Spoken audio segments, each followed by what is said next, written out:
थियो एकदम आजको बिहानी एकदम राम्रोसँग सुरु भइरहेछ हैन। आज शीतल पनि छ, बाहिरी मौसम पनि एकदम राम्रो छ। हाम्रो बहिनी पनि धमाधम काम गरिरहेछ। हेर त बहिनी आजको बाहिरी मौसम कस्तो शीतल छ है।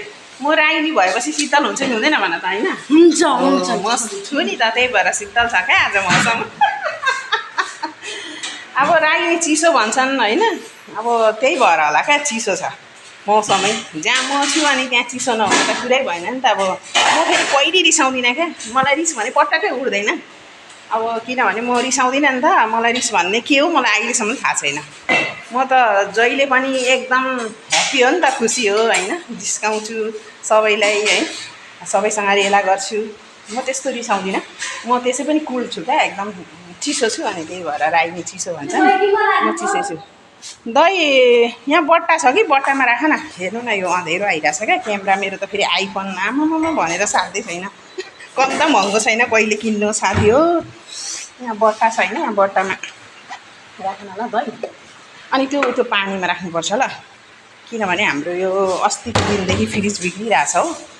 त्यो अलिक के भन्छ, यो बिजुली अलिक कम आइरहेछ नि त, पावर, त्यही भएर डाउन भइरहेछ।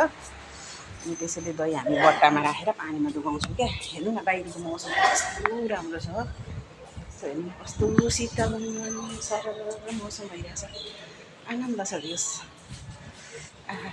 शीतल छ। अनि अब रागिनी चिसो भन्छन् सबैले है, अनि म चिसै छु, एकदम चिसो छु। साथै म पनि चिसो छु, साथै मेरो साथीलाई पनि अब म चिसो भएपछि त उसलाई अब शीतल हुने कुरा भइगयो होइन, ऊ त खुसी भइहाल्छ नि।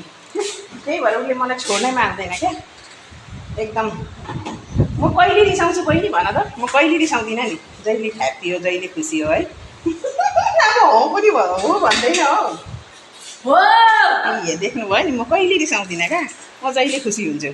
मलाई रिस भन्ने कुरा उठ्दैन, त्यही भएर एकदम चिसो छु है साथी हो। बाई।